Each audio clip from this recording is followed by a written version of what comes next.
Now let's study electrical energy and electrical power.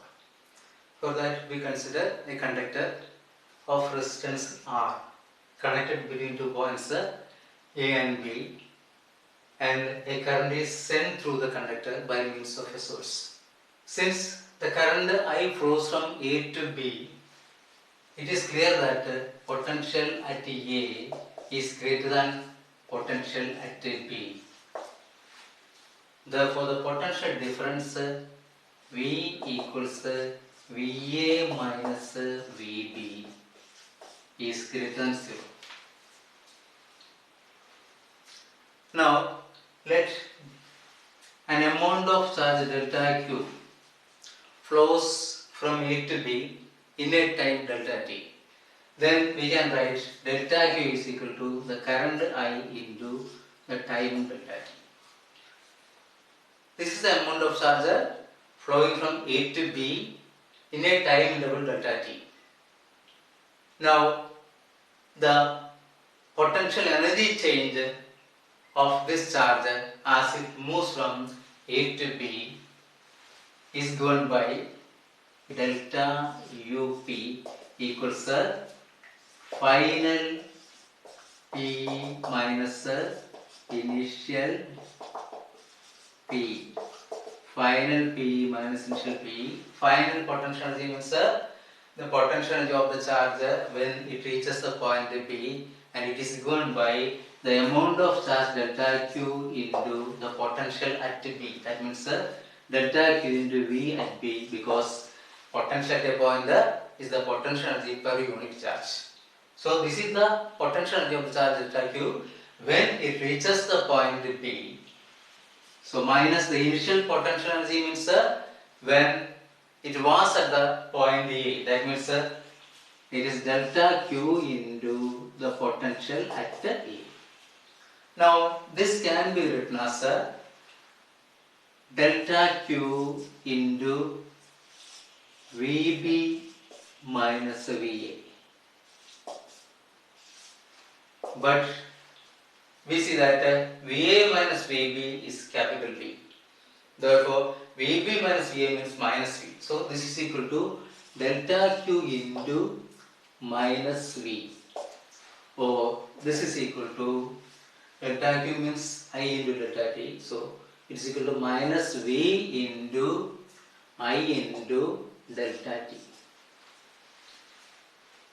This is the change of potential energy of the charge delta Q as it moves from A to B.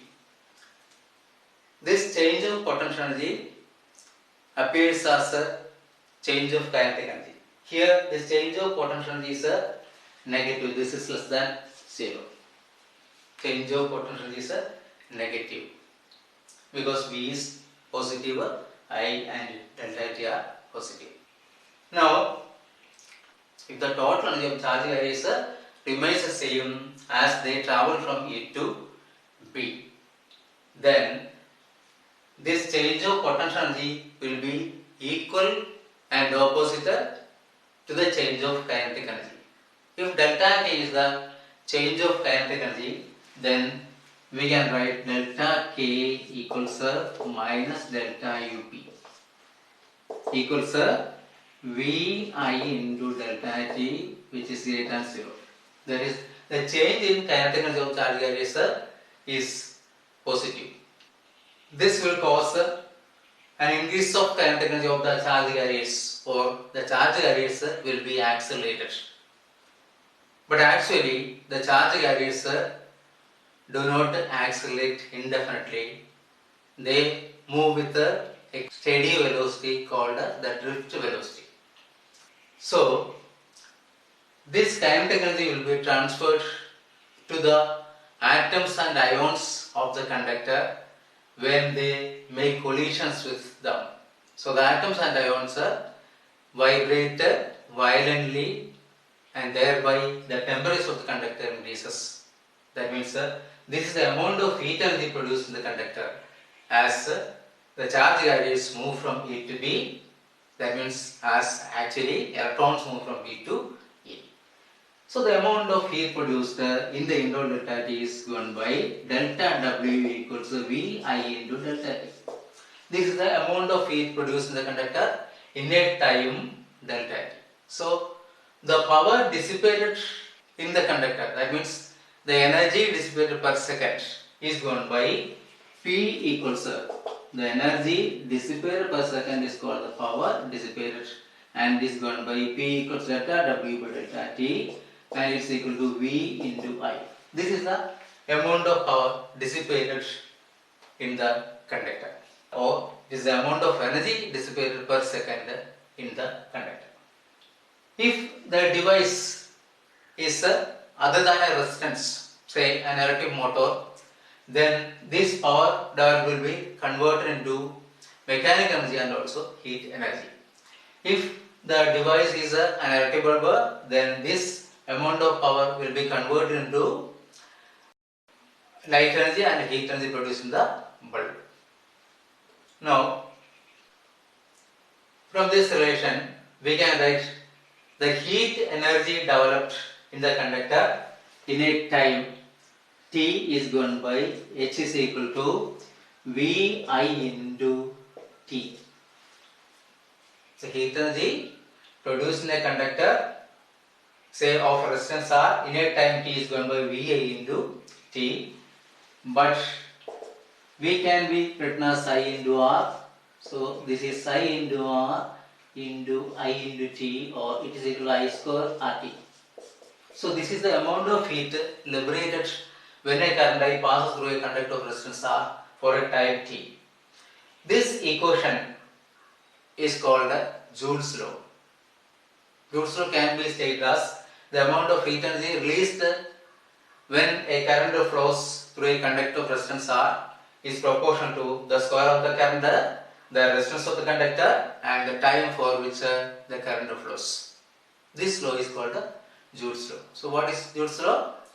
Joule's law states that the amount of heat energy produced in a conductor of resistance R is directly proportional to the square of the current flowing through it, the value of the resistance, and the time for which the current flows through the conductor.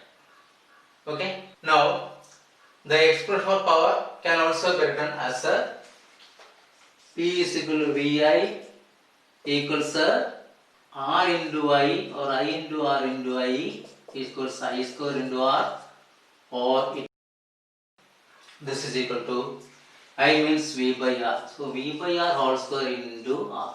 This is equal to V square by R.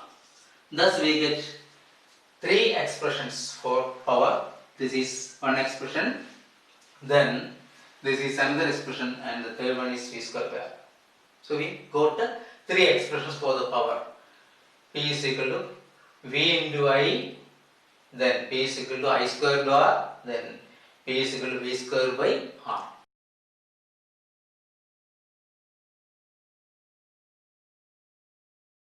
Now let us try to answer a question. How is the power loss in transmission cables reduced? Explain. Suppose we have a device of resistance R and power P. Then power P is to be delivered to the device of resistance R from the power station through transmission cables of resistance RC. If P is the power of the device and I is the current flowing through the device, when the potential difference across it is V, then P is given by V into I. P is equal to V into I. We assumed that the resistance of the connecting wires from the power station to this device is RC. Then the power loss in the cables is given by PC equals I square into RC. The same current I flows through the device of resistance R when the potential difference is V. So we can write this I as P divided by V. So I square means P by V whole square into RC, or this is equal to V square RC divided by V square. That means for a certain device of power P, the power loss in the transmission cables of resistance RC is inversely proportional to the square of the voltage V square. That means Pc is proportional to 1 by V square.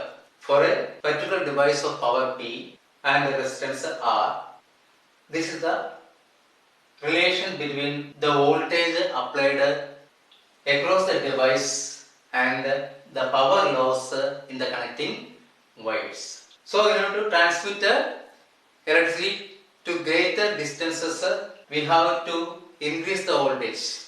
This is done using step-up transformers and thereby electric power is transmitted to large distances at high voltage. But high voltage is highly dangerous. So at the other end, the voltage is reduced by means of step-down transformers to a lower value suitable for use. Okay.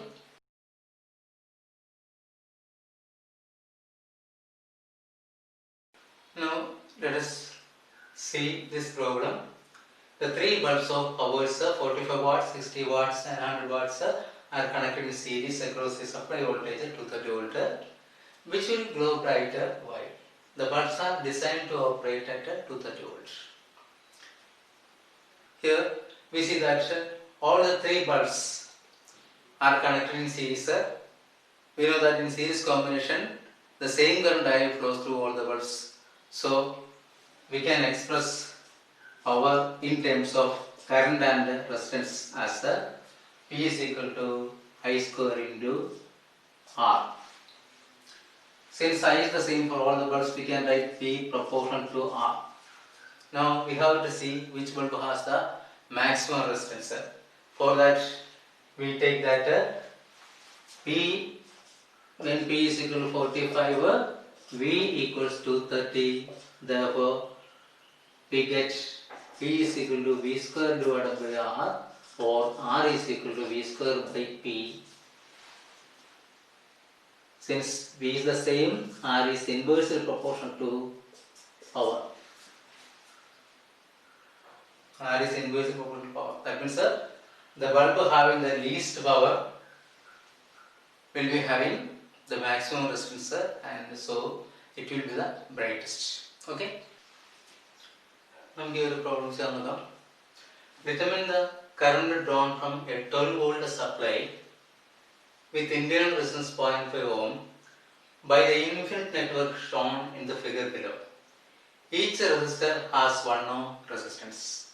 This figure is all resistance 1 ohm. Here is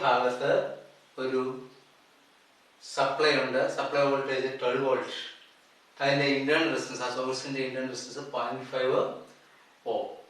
അങ്ങനെയാണെങ്കിൽ current drone കണ്ടുപിടിക്കണം. Current drone കണ്ടുപിടിക്കുന്നതിന് മുമ്പായിട്ട് നമുക്ക് ഇതിൻ്റെ effective resistance കണ്ടുപിടിക്കണം. ഈ infinite നെറ്റ്വർക്കിൻ്റെ ഇത് infinite network എന്ന് പറയാൻ കാരണം ഇവിടെ നിന്ന് അങ്ങനെ നീണ്ടു പോകുന്നു ലെഫ്റ്റിലേക്ക്. അപ്പോൾ അതുകൊണ്ട് ഈ ഇൻഫിനിറ്റ് നെറ്റ്വർക്കിൻ്റെ എഫക്റ്റീവ് റെസിസ്റ്റൻസ് നമുക്ക് കണ്ടുപിടിക്കണം. അതിനായിട്ട് നമ്മൾ യൂസ് ചെയ്യുന്ന പ്രിൻസിപ്പിൾ ഇതാണ്. ഇതിൽ ഏത് യൂണിറ്റാണ് റിപ്പീറ്റ് ചെയ്യുന്നത് നമ്മൾ നോക്കും. ആ റിപ്പീറ്റ് ചെയ്യുന്ന യൂണിറ്റിൽ നിന്ന് ഒരെണ്ണം എടുത്ത് മാറ്റിയാലും അതിൻ്റെ എഫക്റ്റീവ് റെസിസ്റ്റൻസ് അത് തന്നെയായിരിക്കും. എന്ന് പറഞ്ഞാൽ ഈ മൊത്തം ഈ 2 പോയിന്റ്സിന് ലെഫ്റ്റിലേക്കുള്ള എല്ലാ റെസിസ്റ്റൻസുകളുടെയും എഫക്റ്റീവ് റെസിസ്റ്റൻസ് എക്സ് ആണെന്ന് വിചാരിക്കാം. അങ്ങനെയാണെങ്കിൽ ഇവിടെ റിപ്പീറ്റ് ചെയ്യുന്നത് നോക്കിയാൽ അറിയാം 1, 2, 3 ഇത് ചേർന്ന യൂണിറ്റാണ് വെച്ചിരിക്കുന്നത്. ഉണ്ടോ? ഇത് അടുത്ത് വീണ്ടും ആ രീതിയിലാണ് പോകുന്നത്. അപ്പം അതുകൊണ്ട് നമുക്ക് ഈ ആദ്യത്തെ ഒരു യൂണിറ്റ് മാറ്റി എടുത്തുകൊണ്ട് ബാക്കിയുള്ളതിൻ്റെ കംപ്ലീറ്റ് എടുക്കുകയാണെങ്കിൽ അതിൻ്റെ എഫക്റ്റീവ് റെസിസ്റ്റൻസ് എക്സ് എന്ന് അസ്യൂം ചെയ്യാം. എങ്ങനെയാണെങ്കിൽ ഇവിടെ നിന്നുള്ള ഈ 2 പോയിന്റിൽ നിന്ന് ലെഫ്റ്റിലേക്കുള്ളതിൻ്റെ എല്ലാത്തിൻ്റെയും കൂടിയുള്ള എഫക്റ്റീവ് റെസിസ്റ്റൻസ് എക്സ് ആണെങ്കിൽ അതിൽ നിന്ന് ഈ ഒരു ചെറിയ യൂണിറ്റ് 3 റെസിസ്റ്റൻസിൻ്റെ യൂണിറ്റ് എടുത്ത് മാറ്റിയാലും എഫക്റ്റീവ് റെസിസ്റ്റൻസ് എന്ന് പറയുന്നത് ഈ ഭാഗത്തേക്കുള്ളത് എക്സ് തന്നെയായിരിക്കും. അതായത് നമുക്ക് ഇത് മോഡിഫൈ ചെയ്ത് ഇങ്ങനെ റെപ്രസെൻ്റ് ചെയ്യാൻ പറ്റും. ഫിഗർ മോഡിഫൈ നമുക്ക് ഈ രീതിയിൽ വരയ്ക്കാം. അതായത് ഈ 2 പോയിന്റ്സിന് ലെഫ്റ്റിലേക്കുള്ളത് നമുക്ക് എക്സ് എന്ന് എടുക്കാം. ആ ഒരു എഫക്റ്റീവ് റെസിസ്റ്റൻസ് എക്സ് നമ്മൾ അസ്യൂം ചെയ്യണം. അത് കംപ്ലീറ്റ് എക്സ് എന്ന് എടുക്കുകയാണെങ്കിൽ അതിൻ്റെ കൂടെ 1 ohm റെസിസ്റ്റൻസ്, ഇത് 1 ohm, ഇങ്ങോട്ട് വന്നിട്ട് ഇത് 1 ohm, ഇതും 1 ohm. ഈ രണ്ട് പോയിന്റിടയ്ക്കുള്ള ഈ റെസിസ്റ്റൻസിന്റെ വാല്യൂ എക്സ് തന്നെയാണ്. അത് നമുക്ക് ഈ പകരം നമുക്ക് ആ പ്രിൻസിപ്പിൾ യൂസ് ചെയ്തുകൊണ്ട് നമുക്ക് എക്സിന്റെ വാല്യൂ കണ്ടുപിടിക്കാൻ ശ്രമിക്കാം. അതായത് ഇതിന്റെ വാല്യൂ എക്സ് ആയിട്ട് എടുക്കണം. അപ്പോൾ ഈ എക്സിന്റെയും വണ്ണിന്റെയും എഫക്റ്റീവ് റെസിസ്റ്റൻസ് നമുക്കറിയാം, ഇത് രണ്ടും പാരലൽ ആയതുകൊണ്ട് effective resistance of this portion is X into 1 divided by X plus 1. അതായത് ഈ പോർഷന്റെ effective resistance, that means it is X divided by X plus 1. ഈ എക്സ് പ്ലസ് 1ഉം എക്സ് ബൈ എക്സ് പ്ലസ് 1 എന്ന് പറയുന്ന ഈ ഒരു ഭാഗവും ഈ രണ്ട് റെസിസ്റ്റൻസുകളും സീരീസിലായിരിക്കും ബിറ്റ്വീൻ ദീസ് ടു പോയിന്റ്സ്. പക്ഷേ ഇതിനിടയ്ക്കുള്ള ആകെ റെസിസ്റ്റൻസ് ലെഫ്റ്റിലേക്കുള്ളത് മൊത്തത്തിൽ നമ്മൾ എക്സ് ആയിട്ട് തന്നെ എടുത്തിരിക്കുന്നത് കൊണ്ട് we can write X equal to എന്ന് പറഞ്ഞാൽ ഇവിടുന്നുള്ള കംപ്ലീറ്റ് റെസിസ്റ്റൻസ് എക്സ് ആണ്. സോ എക്സിന്റെ വാല്യൂ എന്തായിരിക്കും? ഈ പോർഷനിലെ റെസിസ്റ്റൻസ് ആയ X divided by X plus 1ന്റെ കൂടെ ഈ രണ്ട് റെസിസ്റ്റൻസുകൾ 1 ohm പ്ലസ് 1 ohm സീരീസിലായതുകൊണ്ട് പ്ലസ് ഇട്ട് 1 പ്ലസ് 1 നമുക്ക് എഴുതാൻ പറ്റും. ഇതായിരിക്കും എക്സിന്റെ വാല്യൂ എന്ന് പറയുന്നത്. So we can simplify this. X divided by X plus 1 plus 2. X is equal to x by X plus 1 plus 1 plus 2. This simplify. So this is equal to x plus 2x plus 2 divided by x plus 1. X equals. Simplify. So we get x into x plus 1 equals 3x plus 2. X into x plus 1 equals 3x plus 2, or we get x square plus x equals 3x plus 2, or we get x square minus 2x minus 2 equals 0. We get x square minus 2x minus 2 is equal to 0. So we get x equals minus b, that means minus of minus 2 plus or minus root of b square means minus 2 whole square minus 4 is c. That means 4 into 1 into minus 2 divided by 2a means 2 into 1. So this is equal to 2 plus or minus root of 4 plus 8. 4 plus 8 by 2 equals 2 plus or minus root of 12 by 2 equals 2 plus or minus 2 root 3 by 2, or it is 1 plus or minus root 3. X is equal 1 plus or minus root 3, but resistance x cannot be negative. Therefore we get x is equal to 1 plus root 3, or it is 1 plus 1.732, or it is 2.732. So x is 2.732 ohms. Now the current through the cell is given by I is equal to the EMF E divided by total resistance R plus small r. R means here x. So this is equal to 12 divided by 2.732 plus 0.5. This is equal to 12 divided by 3.232. This when calculated we will get 3.71 ampere. Okay.